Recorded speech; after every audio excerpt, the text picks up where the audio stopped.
ನಮಸ್ತೆ ವೀಕ್ಷಕರೇ, class 1 news ಟಿವಿಗೆ ಸ್ವಾಗತ. ಈ ದಿನದ ಪ್ರಮುಖ ಸುದ್ದಿಗಳು.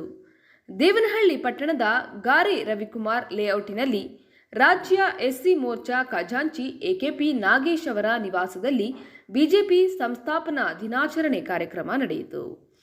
ರಾಷ್ಟ್ರೀಯ ಬಿಜೆಪಿ ಪ್ರಧಾನ ಕಾರ್ಯದರ್ಶಿ ಅರುಣ್ ಸಿಂಗ್ ಹಾಗೂ ಚಿಕ್ಕಬಳ್ಳಾಪುರ ಲೋಕಸಭಾ ಕ್ಷೇತ್ರದ ಎನ್ಡಿಎ ಅಭ್ಯರ್ಥಿ ಕೆ ಸುಧಾಕರ್, ಎಕೆಪಿ ನಾಗೇಶ್ ಮತ್ತು ಅವರ ಕುಟುಂಬದವರು ಉಪಸ್ಥಿತರಿದ್ದರು. ಚಿಕ್ಕಬಳ್ಳಾಪುರ ಲೋಕಸಭಾ ಕ್ಷೇತ್ರದ ಅಭ್ಯರ್ಥಿ ಸುಧಾಕರ್ ಅವರು ಮಾತನಾಡಿದರು.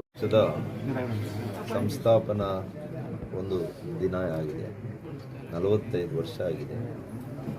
ಜನಸಂಘದಿಂದ ಪ್ರಾರಂಭ ಆಗಿ ಇವತ್ತು ಭಾಜಪ ಆಗಿ 2 ಸ್ಥಾನಗಳಿಂದ ಪ್ರಾರಂಭ ಆದಂಥ ಪಕ್ಷ, ಕಾರ್ಯಕರ್ತರ ಶ್ರಮ, ಕಾರ್ಯಕರ್ತರ ಸಂಘಟನೆ, ಕಾರ್ಯಕರ್ತರ ಶಕ್ತಿ, ಈ 3ರಿಂದ ಇವತ್ತು 400 ತನಕ ನಾವು ಬರ್ತೇವೆ ಅನ್ನುವಂತಹ ಒಂದು ವಿಶ್ವಾಸ.